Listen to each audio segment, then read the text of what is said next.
বাংলাদেশের আইন কতটা জঘন্য হইলে এর মতো একটা মহিলা ধর্ষণ মামলা আমাকে দিতে পারে?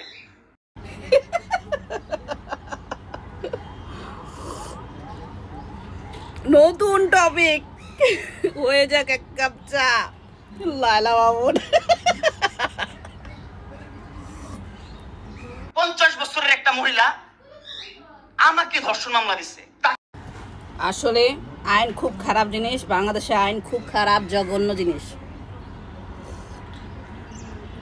এখন লায়লার বিরুদ্ধে 50টা মামলা করা উচিত, কারণ ওর বয়স 50 বছর। বছরের মহিলা কিভাবে ধর্ষণের মামলা দেয়? কিভাবে ধর্ষণ হয়? তোকে কিভাবে ধর্ষণ হয় সেটা তুই কোর্টে যে প্রমাণ করিস। কোর্ট তো তোর কি না, তোর বাপের না কোর্ট? আসলে তো মানুষ কিভাবে ধর্ষণ হয়, কিভাবে আর করতো কিনা, বাস্তব কথা। আমরা সবাই মামুনের পক্ষে আছি। বাপ আর্মিতে, তোর ভাই আর্মিতে, তোর জামাই আর্মিতে, তোর 2টা জামাই আর্মিতে, তোর তো আইন কি না? আর আমরা তো গরিব মানুষ, আমাদের তো সময় নাই, আমাদের তো এই সমাজে কোনো স্থায়ী নাই। আমরা তো সমাজের ময়লা আবর্জনা, আমরা এই সমাজে। আর তোরা হচ্ছিস সমাজের অনেক উচ্চ মানের মানুষ, অনেক ক্ষমতাবান মানুষ, এই জন্যই নাকে দড়িটা ঘুরাইতেছিস আমাকে, তুই বুঝছিস? হ্যাঁ, বিএমডব্লিউ নিয়ে যোগ্যতায় চালাই, তোর টাকা দিয়ে চালাই না, নিজের যোগ্যতা চালাই। না না না না লালাফা, আপনার এই কথা মানতে পারলাম না। গরিব হলে কি বিএমডব্লিউ চালাতে পারবো না? এটা কেমন কথা বলেন আপনি? মোটেও না, এই বিষয়টা মানতে পারলাম না।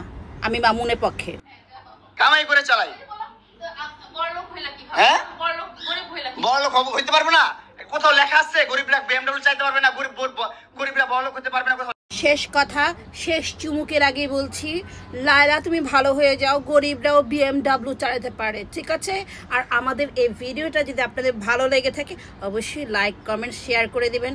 আমার জন্য হলেও, লায়লার মামুনের জন্য না। লেখা আছে? হ্যাঁ, কোথাও লেখা আছে? নাহলে ওই মেয়েদের বাসায় যাও, নাহলে নরসিংদী যাও, যেখানে যাচ্ছিলে সেখানে যাও। তোমার কাপড় চোপড় নিবা?